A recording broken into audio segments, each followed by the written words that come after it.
Good night, good evening to all friends on Facebook.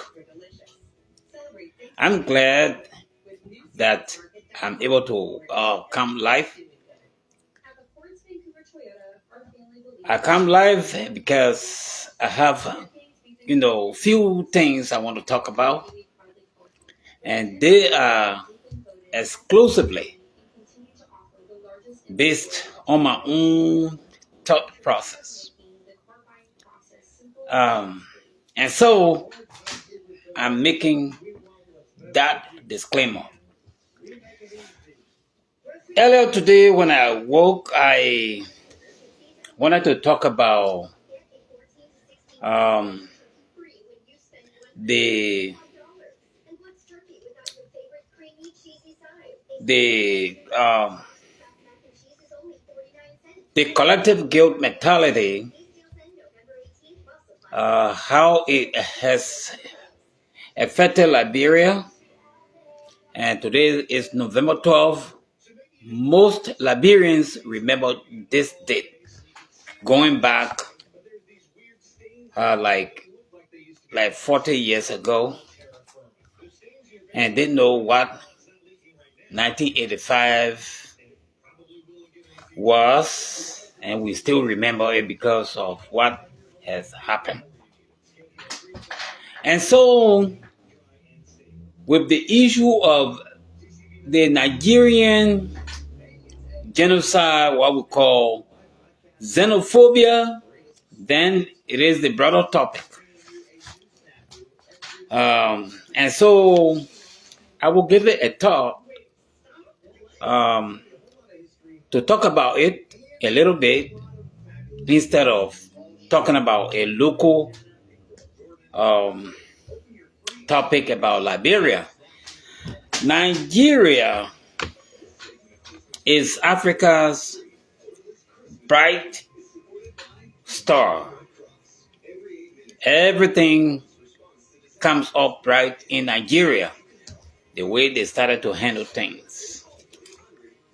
It is a big economy on the African continent. But it has also seen many wars and many other problems. They fought civil war. They had coups, series of military, taking over. And so I can say without reservation that since Nigeria has become a country, military rule has been far, extended. It has been, the only people that we know to be leaders in that place. But in recent times, when they have decided to change to complete civilian rule, then we are seeing the kind of thing, the xenophobia. Then it has passed mark. The whole world is very disappointed in Nigeria for the scale and level of killing against one group of people.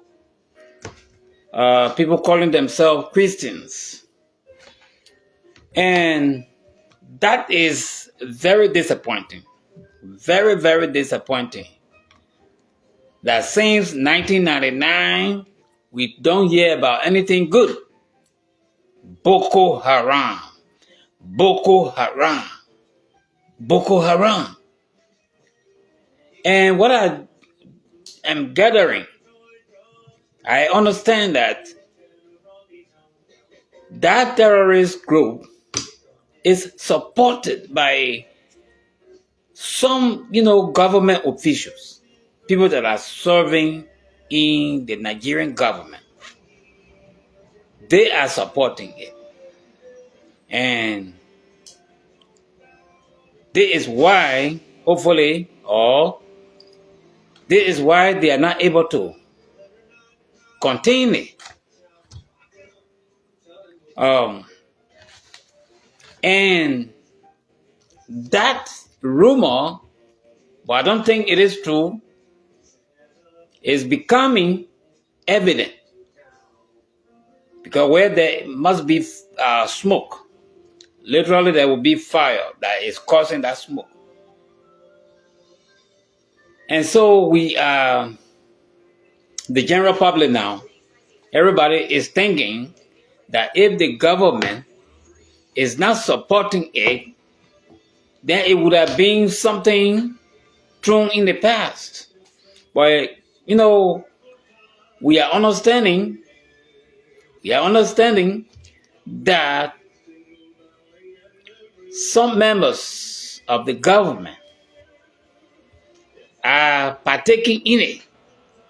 And that's how, it has come to be something bigger.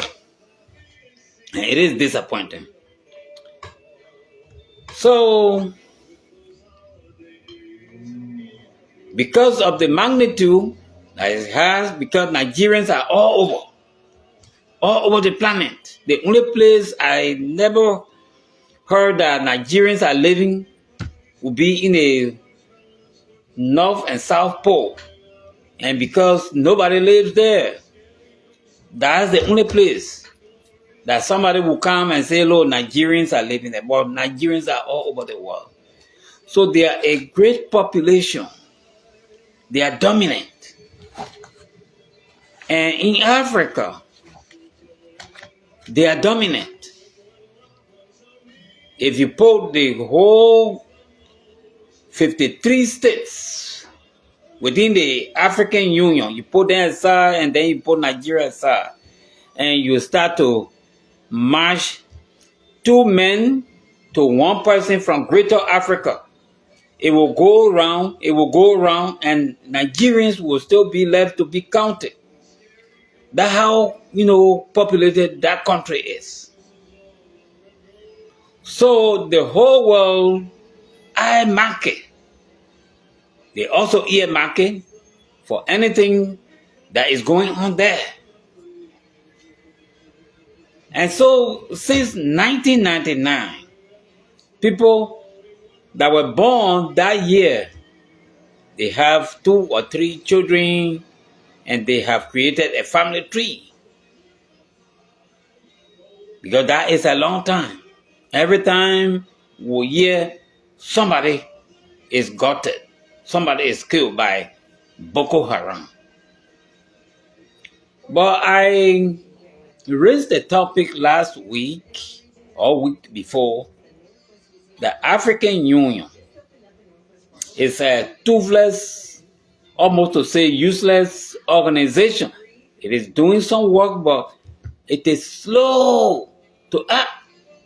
And in some cases, the organization ignores or they give blind eye to what is actually happening.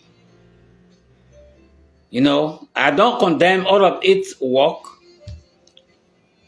but the way it's supposed to attack issues, it's not just very, very, aggressive in solving problems.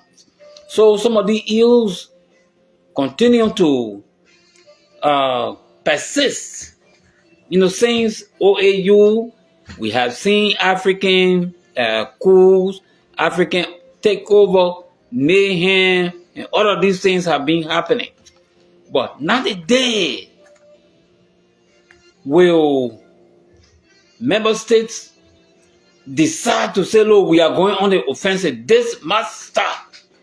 We saw it during the apartheid regime and some other, evil regime like Idi Amin and some other places, and nobody knew what they were doing.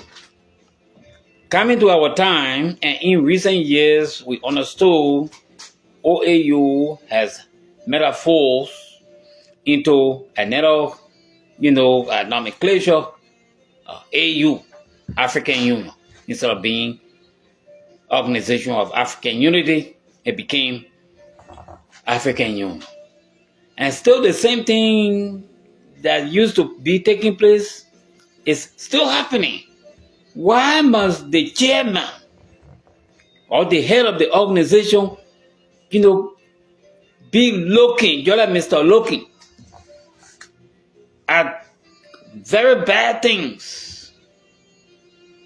It is disappointing. So some people lose hope and they say, well, they are not going to, continents, all of that is shaping their destiny, and then they go to foreign parts. Africans were not in favor of colonial regimes, colonial administration. They said no, they were able to do everything in their power to keep their, countries in good shape, in good order. So the colonialists left long time ago. But we are now chasing the white people. We go to France, we go to Portugal, we go to Spain, we go to Britain, to chase life. When we drove the people, then we go to them again, then we say, hey, here are we, and then we accept to do many jobs. So what happened to what we said that we were capable? Let those people leave, but we are chasing them. So it's funny. It's funny. One of the funny things, we drove them and then we go beyond them to do anything to survive. So we are not able to control our own, our self-sufficiency. We still need the white people, but we say we are in charge and we follow them all around. So like African Union supposed to see to it that, look, people, we are not going to do, favoritism here. If anybody goes the wrong way, we have to make a concerted effort to go after the person. It is not there in Africa. And in fact, one of the rules for African Union, for OAU, is that non-interference in another state's internal or political affair. So then why do they gather to say they are a group? It's baffling me. But actually, if I were in government in Africa, my organization my country will not pay. I don't see the need. I don't see the need at all. OAU or AU has become a public relation. Relation where people meet, look at each other's faces, eat money that they pull out of their government, eat good food, play with women, and are entertained by cultural, dances and all of that, because there's no point of them assembling. Every time they say they go to another state to celebrate, what are they celebrating? When Africa is burning. When Africa is burning, there's no celebration. They drove the white people that were there under colonial rule. They drove the white people. We didn't even learn how to run a government. The white people didn't teach us the basis for running a government. And then we said, hey, because somewhere else people were chanting freedom, so people like Amilcar Cabral, people like Leopold Senghor, and those old African leaders like Kwame Nkrumah, And they said they were capable to run their countries. We don't understand that. And today, there are more Africans that are educated and they are not able to do anything. You put one man in place in 2 to 3 years, then they will, subvert form, to their own covers for them to enjoy. And that is sickly. That is very sickly. Sickly mentality. So now, xenophobia in Nigeria is Africa's problem. It's African problem, so to speak. It's the continent's problem. It is spreading. And it is in that Nigeria in 1983 when the late leader Buhari, he expelled all the Africans that were in Nigeria because it is a little fertile place where people want to go all the time. So where there are people, there are opportunity. Where there are people, people are usually, grazed when they have gifts, they make friends, and then that's how goods and services flow. And so,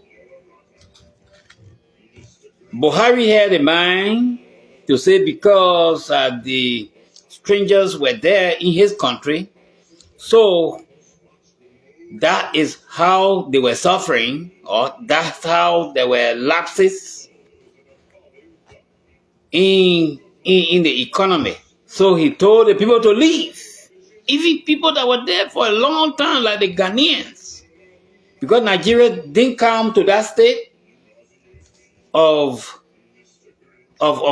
excellency. They suffer too. They didn't have teachers. They have to go to the Gold Coast, what we call Ghana, to borrow men to teach in Nigerian school. And now, when they were getting up, and then they say, "Look, let all people go." That was 1983. Ghana must go. And other people, regardless of what they had to go. That was xenophobia, hatred. That person's that person's value that they look for all their life. When somebody been somewhere for 10 years, then they put, values, they put things that they use around themselves. So when somebody lives somewhere for 10 years and then you making that person to go, it's like that person is going to restart all over. That's what it did. So xenophobia has a foothold in Nigeria. And the other place we heard about was South Africa. It's South Africa. They're still doing it there. They kill strangers. Even in their own skin color. They kill those people. So Africa is becoming a bad place because those big countries like South Africa, like Nigeria, that we are talking about now, that become the topic. They are putting fear in Africa. They are putting fear in Africa because they are big. They are a big country. They are big countries. So, and Nigerians are everywhere, even in my own town, in my own village. Nigerians are there. They are in the capital city. They are in every county. We take them like they are good people. Of course, they are good people. But that practice is following them and making people to think that, hey, they are bad because Africans live by beliefs, And we also believe in collective guilt mentality. If I did something, if I went to Nigeria, they will say Liberians are bad. They will not think otherwise. We will not think about all the other people that are not connected. So that's what it is. So it is very, very, very embarrassing. But like, I am so thankful to God for President Trump that is showing presence of mind. The United States presidency is powerful.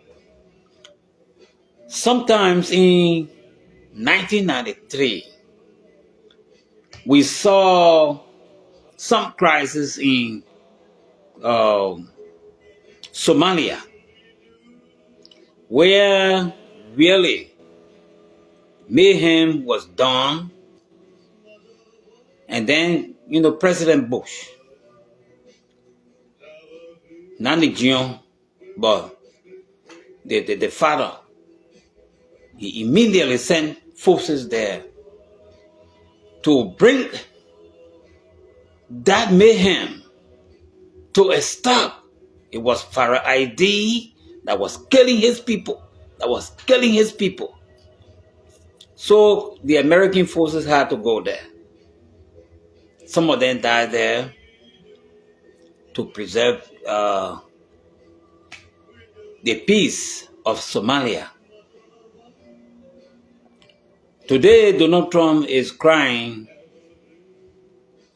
for the unfortunate, civilians, the Christians. I believe some of them are Muslim people, but Donald Trump is crying about the bloodshed over there from August 2025 to the present time. Somebody was telling me 10,000 people in Nigeria, they are all over the internet now educating all of us.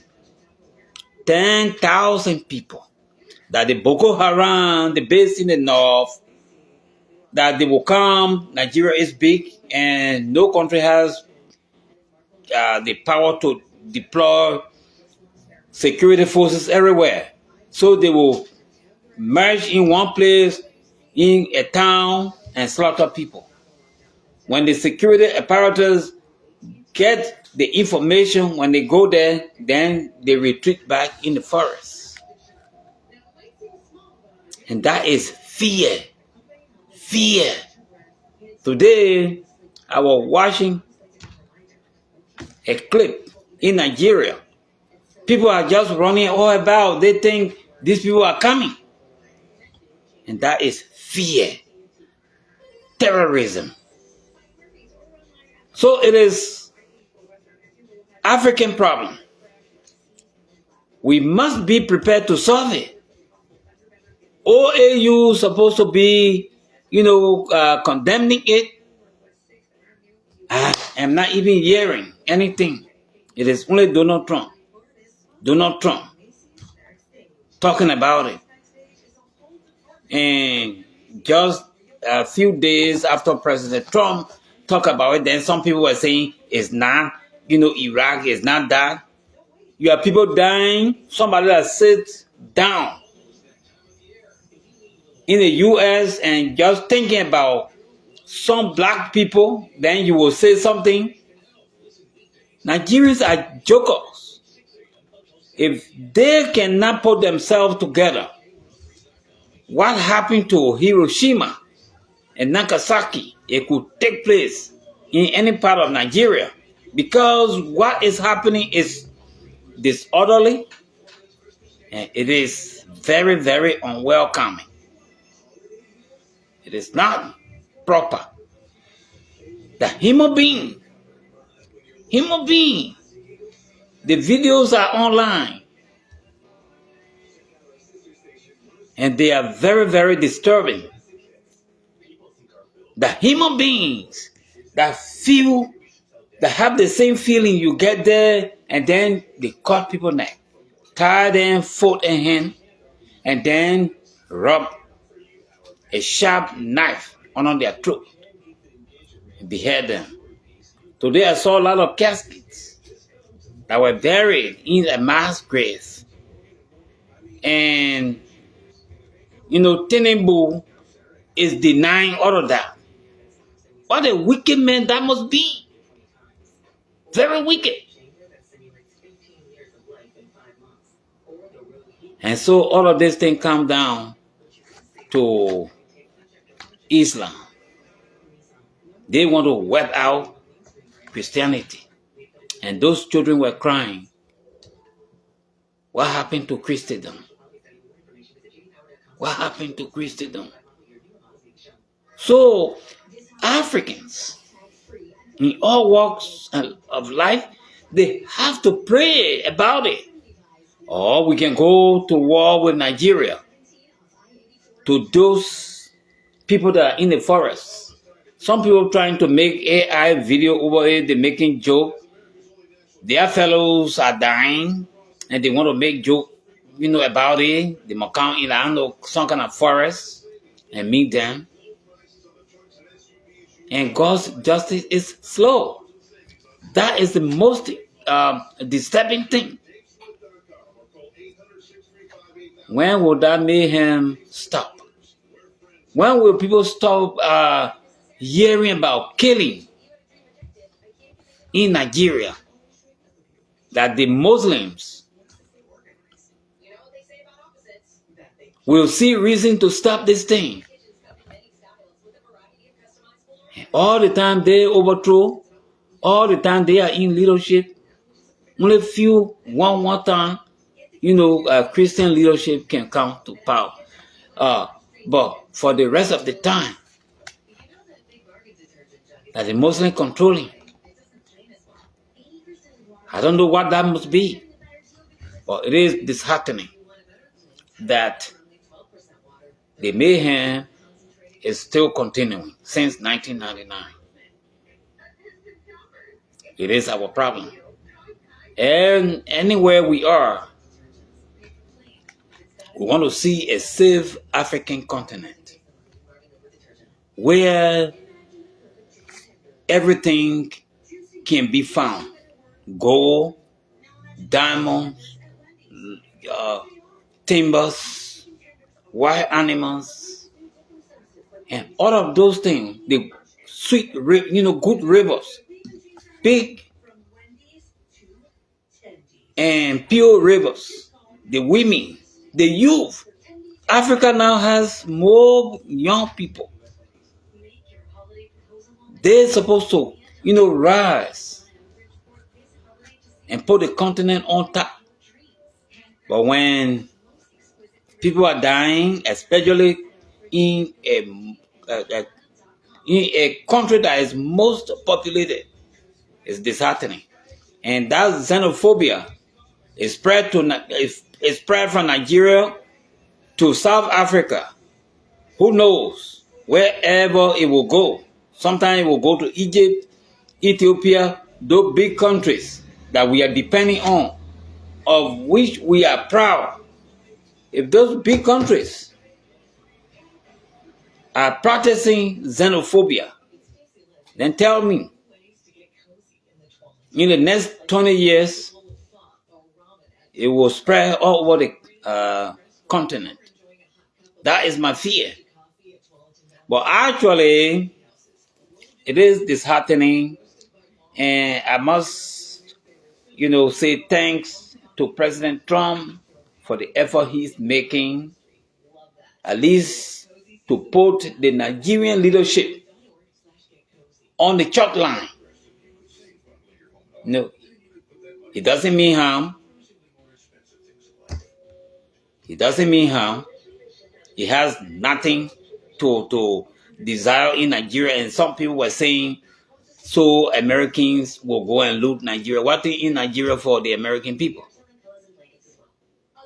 What thing is there for them to steal or for them to rob? And some people were talking in that kind of isolated, thought process. Human beings that are dying is too much. And the Nigerian people have to see to it. Nigeria is so vital. Lots of them died in my own country, Liberia, when we were in our civil crisis. They went to our aid. And when the war spilled over to Sierra Leone, they were there. And everywhere else, where there was a peacekeeping, Nigerians are there. In the Middle East, in Bosnia, in Eastern Europe, Nigerians are there. So they are recognized. They have to continue with that maturity. But when a bunch of them are supporting Boko Haram, it doesn't make sense. And we have to state it as it is. It's not fine. Xenophobia does not represent Nigeria. It is far below the dignity of that country. We know it for the good things it has done to us Liberians and to other countries. You know, Nigeria is not a small country. It had decision makers, people like Tommy Ikimi, Babangida, and one surviving president they call Obasanjo. These people are great people. So Nigerians are supposed to keep to it. They're supposed to keep to their reputation, something that they have established. It must continue. But killing other people is not fine. It's not fine. And so, like, it is after time. It's 6:52. I just came home, and I wanted to air my view before I get about getting to take things at supper. But like, that is my thought. It was burning in me that I needed to say something because today, General Thomas Kwenwakba, and I talked about this thing a few days ago. Collective guilt is the kind of mindset that has shattered Liberia. It made our dreams to go through the roof. That Napoleon told, if I do something, deal with me. Don't deal with other people that are related to me.